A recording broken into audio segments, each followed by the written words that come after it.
자, 우리가 좋은 학교에 아이를 보내려면 입학 전형이라는 걸 이제는 슬슬 알기도 하셔야 합니다. 이 근처에 많이 보내고자 하는 학교다 하면 두 학교를 빼놓고 얘기할 수는 없어요. 한영외고 그리고 배재고입니다. 한영외고 가고 싶다고 얘기하는 여학생들도 많아요.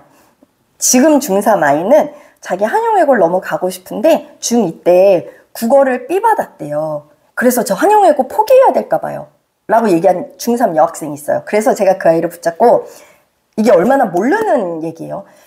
중3 성적이 먼저 들어가고 그것도 영어 들어가고 국어 들어가고 그 다음에 중2 성적에 영어 들어가고 그 다음에 국어야. 그러니 그 밑에까지 내려가지 않을 수 있어. 이미 중3에서 해결이 끝날 수 있으니 중2 국어가 B가 나와서 전 한영외고를 쓰지 말까 봐요. 지금부터 포기하는 건 말도 안 돼. 그러니 공부해야 돼 라고 제가 중3 여자아이한테 지금 얘기하고 있는 중인 여자아이가 있어요. 교과 성적이 먼저 1단계로 먼저 보고 출결 점수 보고 그러니까 출결도 굉장히 중요한 거예요.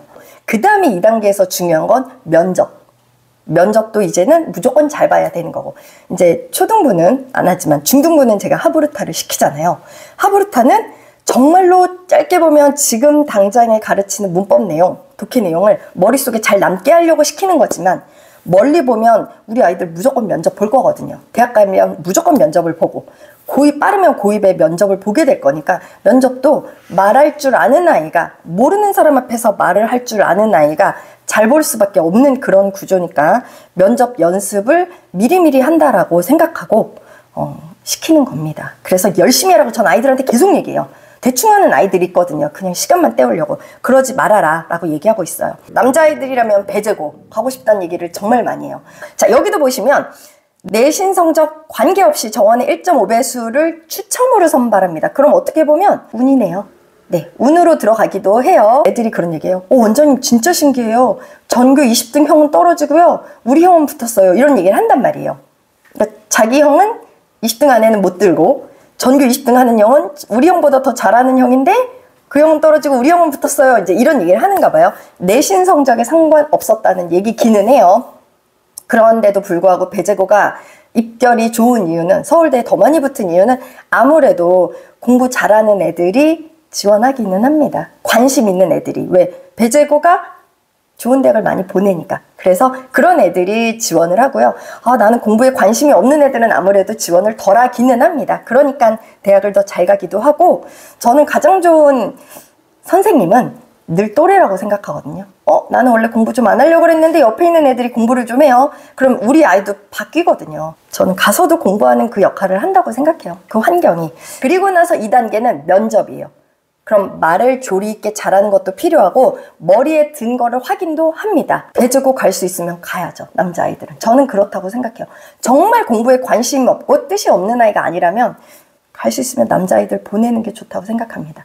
경쟁심이 있는 아이면 더더욱 가면 저는 좋다고 생각해요. 저희 학원의 목표입니다. 저는 일단 중1까지 중등 영문법을 끝내는 게 저 목표예요. 제 목표와 아이들의 목표가 늘 같게 가진 않습니다. 뭐 예를 들어 중2 들어서 우리 학원에 왔을 수 있어요. 그럼 이미 그 목표가 끝났네요. 아니 그건 아니죠. 그래도 빨리 끝내야죠. 네, 중등어휘 그래도 끝내도록 해야죠. 자, 중2까지 제 목표는 고등 기본 어법을 끝내려고자 합니다. 그리고 중등 서술형, 고등 기본 어휘 끝내고자 합니다. 왜냐면 고등학교 가서는 공부할 양이 정말 중학교랑 비교도 안 되게 많아지거든요. 고등학교 가서 영어 단어를 외우고 있으면 너무 시간이 많이 걸려요. 할 일이 너무 많아져요. 그러면 제가 우리 아이들을 진짜 사랑한다면 고등학교 가서 영어로 스트레스 받게 하는 일을 없애줘야 된다 생각해요. 그래서 지금 스트레스를 줍니다. 이렇게 많이 지금 스트레스를 주면 돼요? 원장님? 이렇게 생각하실 수 있는데 이게 어차피 스트레스 분량은 이만큼이라 생각해요. 총량은 이만큼이면 나눠서 지금 주는 거예요. 조금 어릴지라도. 그래야 나중에 고생 안 하고 지금 고생을 안 주면 정말 나중에 얘 어떡해요. 지금 사랑스러운 이 아이가 나중 돼서 고생할 게 너무 보이기 때문에 그냥 이게 제 사랑입니다. 지금 조금 힘들더라도 지금 시키면 또 따라올 수 있거든요. 아예 역량이 안 되는데 저는 밀진 않아요. 조금씩 역량이 될 것 같네? 그럼 조금 더 밀어주고 그러다 너무 힘들어서 버거워하면 또 살짝 풀어주고 강약, 중강약을 조절합니다. 네, 자 중3까지 고3 어휘와 고등어법, 서술형어법 끝내겠습니다. 즉 진짜 제 마음속 목표는 중3까지 끝내버리겠다는 소리예요. 그러면 고등학교 가서는 영어 하나도 안 해도 되냐? 그건 아닐 거예요. 이 언어라는 건 안 하면 바로 내려가요. 유지는 하고 대신 일주일에 한 번 정도 영어 학원 어딘가에 다녀서 유지할 수 있는 정도. 고등학교 가서 막 단어 외우고 이런 고생하지 않게끔 하고자 하는 겁니다. 그러면 어떤 식으로 커리큘럼을 끌고 가야 애들이 이렇게 유지가 되느냐. 중등부를 그럼 좀 빡세게 하느냐. 독해해야 되고요. 문법해야 되고 단어 테스트 보고 리스닝하고 다른 학원과 다를 게 없습니다.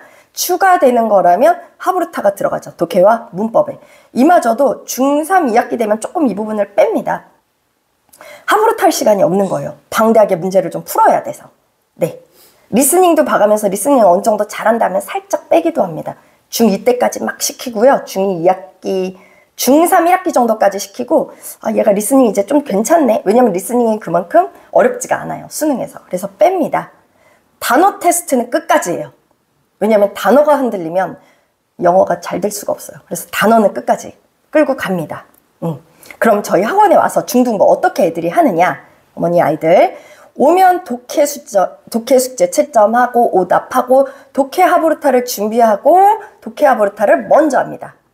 그리고 나서 독해 하브루타하고 문법 설명을 듣고 그리고 문법 하브루타를 합니다.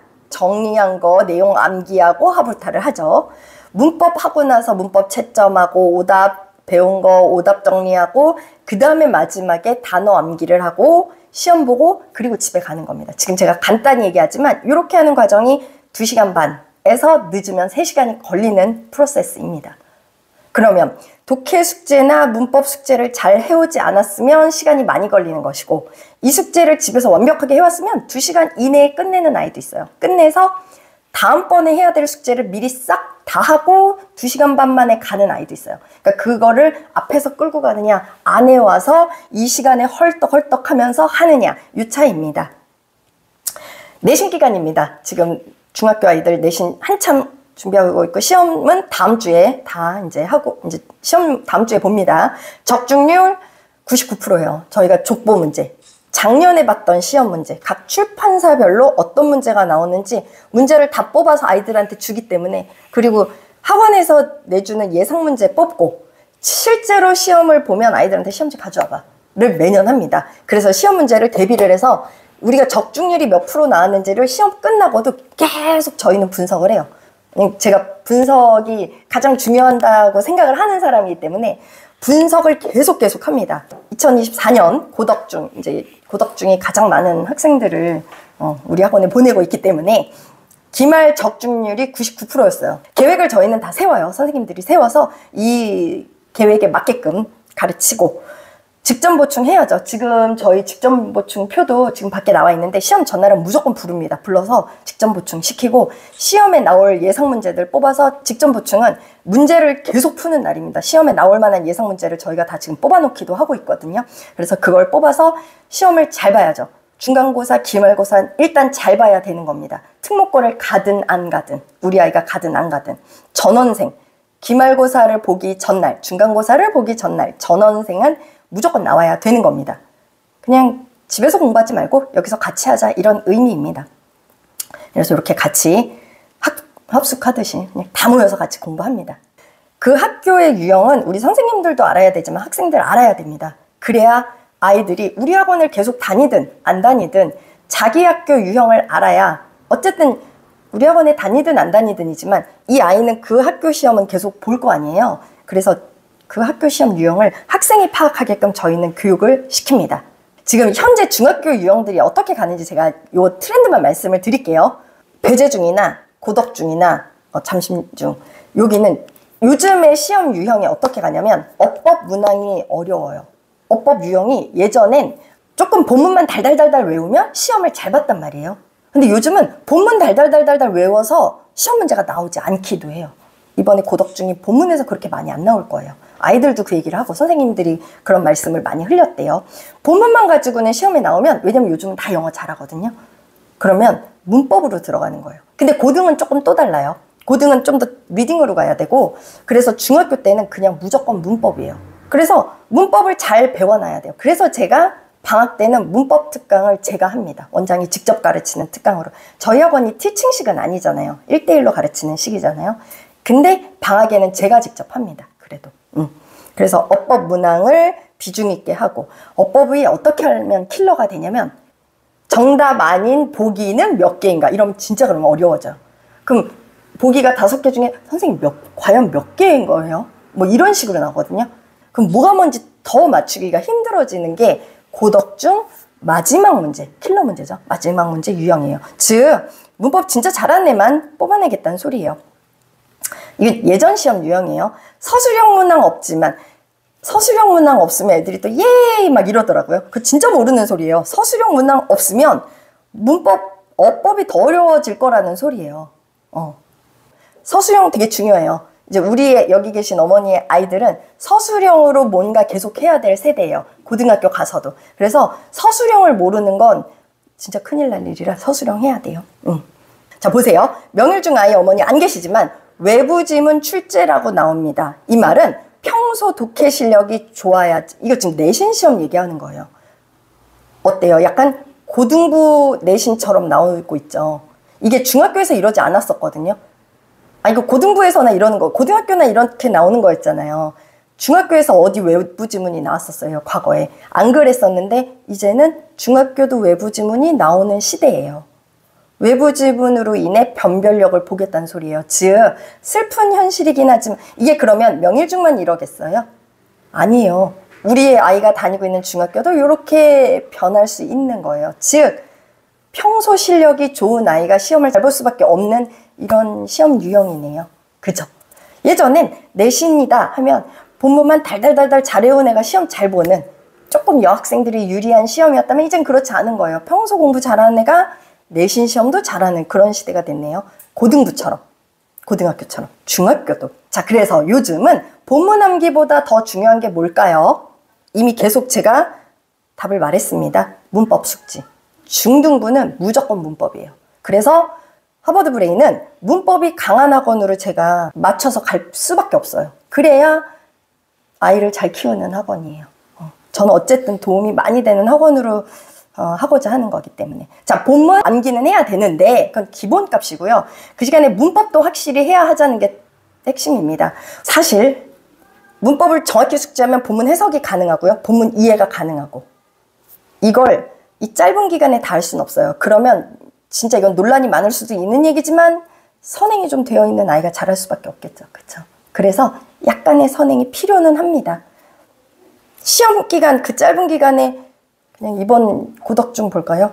관계대명사 어려워요. 주격 관계대명사를 그걸 다 설명하려면 너무 어려운데 그것도 얘기해야 되고 빈도부사 얘기도 들어가야 되고, 아직도 관계대명사의 후와 이게 의문사의 후와 구분이 아직도 안 되는 학생이 있어요. 설명을 해주고 또 해줍니다. 당연히 해줘요. 학원이니까.